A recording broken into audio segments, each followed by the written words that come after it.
I read your interview in Pop Sugar, and you mentioned that Marissa Bode, you said she taught you a lot, and you said to be enlightened by this generation of disabled people is actually quite emotional.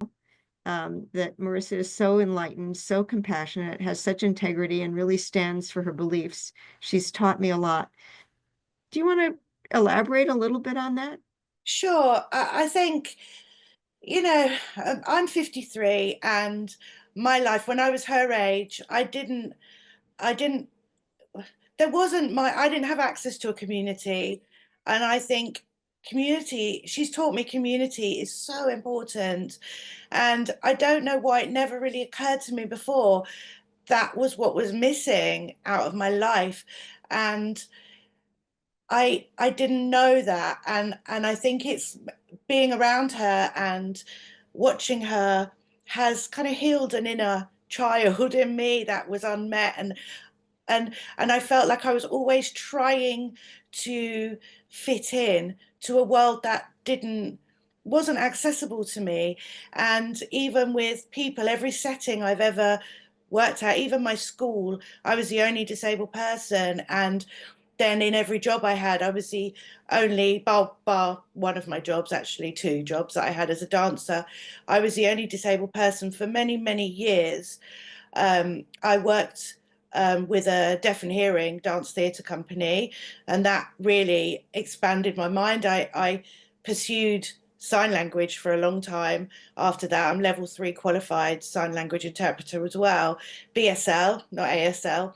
Um, and I think what I learned from her was that, and just it was so moving to see that generation, her generation, having an entitlement that I didn't have. And that access is so much more as well now. I mean, it was quite difficult for her in London because London's not great for wheelchairs, listed buildings and all of this. But just, she stayed true to herself. And I had that more kind of compliance attitude at her age. And when I didn't want someone to touch my wheelchair, but they did, I was like, oh, I'm sorry, so, and that this generation, they don't need to do that. And I Mhm. could never have had to do that.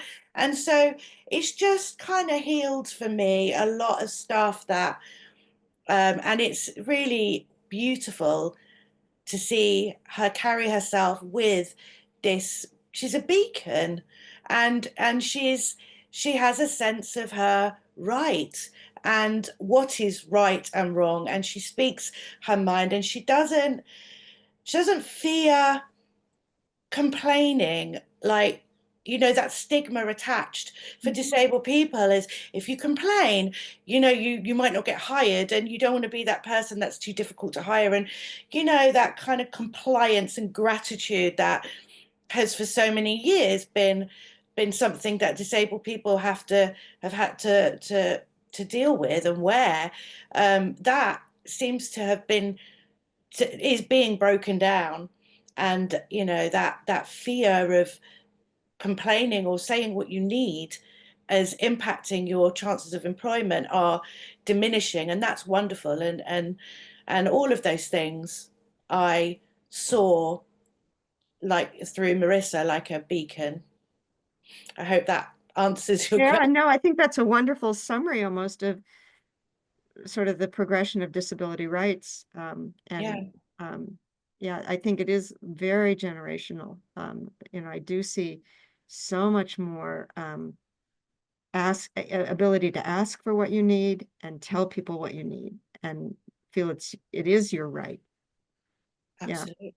It kind of, the next question kind of builds off that, is the kind of what shifts are you seeing in the film industry, perhaps, on both from performers, producers, and even in the what we call the below the line, the more tech areas. I think there's more awareness that disabilities aren't all visually obvious. I think Hmm. that's become more apparent. And even though we've known for years, a lot of people who haven't had to deal with that, a lot of privilege is in the industry. And I think that this is now more noticeable. I think it's more, people are becoming more aware. And I think what was acutely noticeable, interesting for me was that, I was brought in to work for Marissa and Cecily. However, there were members behind the cameras, in production of staff that actually reached out and said, hey, I need some support. And that was wonderful for me. I thought, wow, this is really important. And no one knew that they had additional need.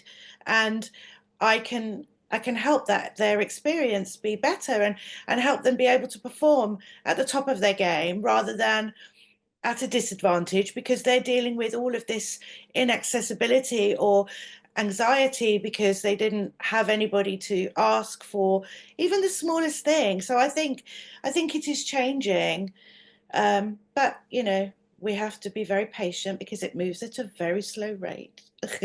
Yes, I'm just in something as simple as our faculty meeting. They're held in a large space that doesn't have good acoustics. So there's always a mic. Hmm. And every single meeting, someone will get up and say, I'm going to talk, but I'm not going to use a mic because everybody can hear me.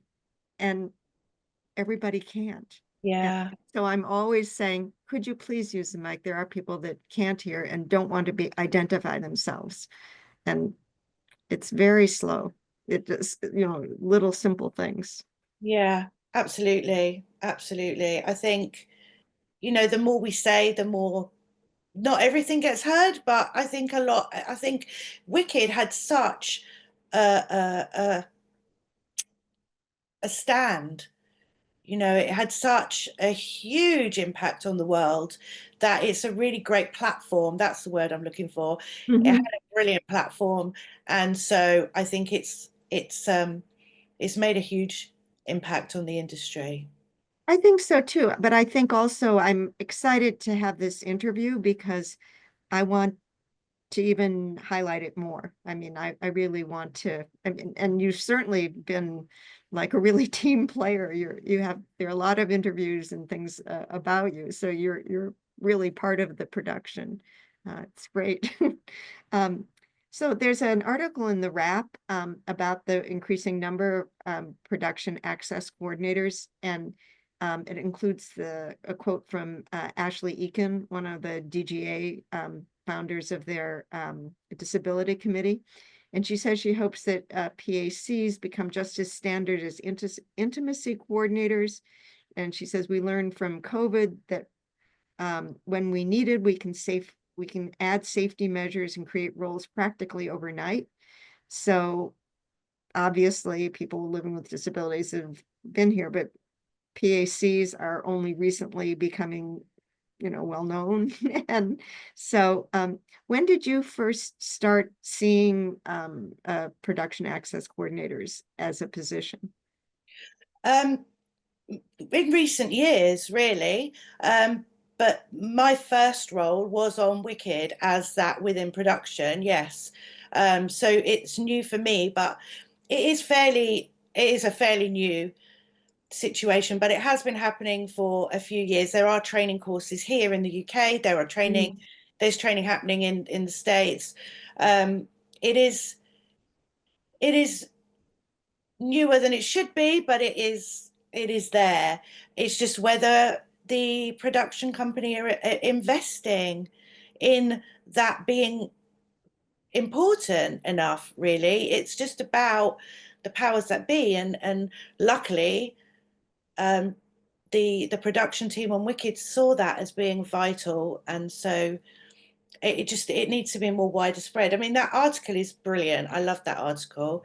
It was a really good article, and I think what I want to try and explain to people is when whatever your profession is, in whatever industry you're in, if you've had to deal with a lot of obstacles on your way to work. For example, if the door was particularly heavy, or you had to travel far from your vehicle, or there was, you had to concentrate really hard to understand what someone was saying, or the background noise or lights or whatever the obstacle was, you come in to the setting at a disadvantage to your peers, and that is not fair. And the importance of an access coordinator is that they can remove that for you, and it's a win-win for everybody,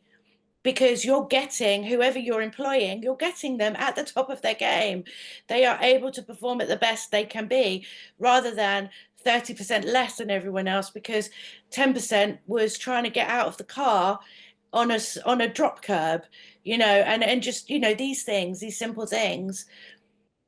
I think that is really crucial because it's benefiting everyone. It's not just about, disability. It's about, if I'm the person for this part or this job, you want me to be the best I can be, and I can do that if somebody else is taking away everything that drains me.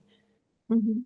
Are there any kind of fun behind the scenes stories that you would like to share? Um, I mean, well, I formed quite close relationships with both Marissa and Cecily, because I thought it was important to reach out and just assure them that, I was here and they could talk to just me, about physical things that we were going to make sure that we had everything covered for them and all of that. So, I from before filming began, we already had a kind of rapport and a banter, and that was really lovely. I mean, the first time that I met Marissa was on a Zoom, and it was with a lot of production, and I couldn't work out how to turn my camera on. So I'm just this black square on the screen, and they're like, and this is Chantelle Nassari, the access coordinator. I'm like, hi, just this black screen speaking to her. So we started a rapport about, how I'm not tech savvy at all. And yeah, uh, I took it upon myself to show her around. I knew it was her first time in the UK, and it's quite scary and daunting traveling at the age, at any age actually, but with that being the first time, and being young and being disabled and being involved in something as epic as Wicked, I thought I just wanted to reach out and befriend her. And we went to Hockney exhibition and went out for food. And, I'm Greek, I have to feed, it's part of my blood. And so, I would take her food into set, and it's like, stop feeding me, I can't, I'm sorry, I just can't. And when Cecily's family came, her mum was like, do you know anywhere we can get good Jamaican food? And I'm like, yeah, my house. So we had her whole entourage here, and I've got 3 dogs, a rabbit, and a cat. And Cecily just kind of sat in the lounge, and the animals surrounding her. And yeah, there's a lot of love behind the scenes. Yeah, it Yeah, sounds like it. Yeah, because I can imagine the sets look amazing, huge, and how just intimidating that could be to anyone. yeah. Yeah, it might be, yeah, a little Yeah, bit. well, and it's England. It rained, and we were outdoors, and there's mud, and we're in a field. And then once the rain had stopped, it was hot. So all the mud turned to dust. And uh, with a wheelchair, that's not the easiest thing to deal with. You got the gooey mud, you got the flooding, and then you've got the dust, and it's just, yeah, sandy mud instead of soggy mud. And so there was a lot of problem solving with that kind of stuff. But yeah, I wasn't used to being around celebrities, so I geeked out quite a bit every time someone spoke to me. I'd just be like and and I said before, Cynthia has some really funky shoes, and I just said embarrassing things like, no way, or, rather than going, oh, your shoes are really cool, like anybody with any social skills would. I obviously just said the opposite of what I was thinking. And yeah, so there were moments, but yeah, it was. I think we all identify with that. For me, it's And then, opera singers. If I meet an opera singer, I go, I can't talk. I just get so excited. Like, because for me, they do everything. They sing, they act, some of them dance. I mean, and they fill these huge spaces. So I go, oh, oh, I'm hard. I'm hard. Yeah, exactly. And then you lie awake for nights after night, just reliving it, thinking, why? Was I thinking? Um, let's see, there's the article in the wrap also included a quote from the production access coordinator, Asha Chai Chang. And I'd like to think about this a little bit. She said, having an accessibility coordinator is often seen as a luxury rather than a necessity. There's a belief that thinking about accessibility will only add to the cost without realizing the potential benefits, such as reduced health and safety issues and more efficient production processes. And you've actually mentioned something that I think could also be listed here in terms of, a kind of set energy, that people feel comfortable, and therefore you can get to the work sooner. So the question is, she says the misguided idea. So maybe you could talk a little bit about ways that access production coordinators can support the cast and crew that, mm, like you already have, about the sort of general feeling on set, a comfortableness, but other things that, people might just overlook. I think being able to speak for the person, it just takes that kind of fear, like we were talking in the beginning about the stigma attached to being difficult and how that might impact how you're treated and your behavior. To have somebody else to do that for you, I think really helps. I think it's really important also because as a disabled person, my whole life, people would say to me, oh, I would get a lot of what's wrong with you, or, Oh, why is she in a wheelchair, or whatever, to limit you, just the fact that you would only have to speak to one person, like you wouldn't have to tell everybody what your personal, you don't know everybody's personal life, and it's very vulnerable, as a disabled person, to have to constantly tell everybody your situation. You don't need to have to do that. You shouldn't have to do that. And an access coordinator can be that person that you can talk to, and then I can delegate what we need from that without exposing or disclosing whoever's private personal information. And I think that, I never had that. And so it was really difficult having to always tell everybody, what I need of a toilet and what I need of, a bedroom. And this, it's, I don't, it's not comfortable, and you shouldn't have to, because able-bodied people don't have to do that. And there's no equality there if everybody sees you as, that to me was really important, to be able to remove that for the people that I was representing, and speak for them so that they didn't have the fear of complaining or being too much trouble, or, all of those things that we carry. yeah. It feels like there's something very rewarding for you personally about being able to provide something that you never had. Yeah, absolutely. It was a really cathartic experience. It really was. And Yeah, I'm finding it very emotional, hearing the way you talk about it. Yeah. yeah, yeah, it was emotional. It really was. And I've spoken about it a lot, so I've kind of, I've done a lot of processing and a lot of reflection, and I'm in a really good space with it all. But it was an emotional journey. It really was, and it was beautiful. Mm, mm.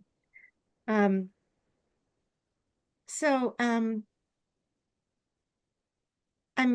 back to a little bit more about your job, and maybe this is hard to break down, but how much of the job do you see as kind of anticipating people's needs, and how much is asking?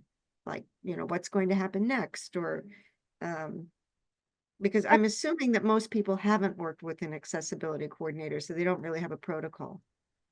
I think both. I think Mhm. creating a safe space for somebody to tell you what they need is really important. And I wanted to set that up straight away because I'm not going to know everything that they need or experience unless they tell me. And I can ask questions, but I may not ask all the right questions. No one knows. So, making a safe space for that, um, it was really important.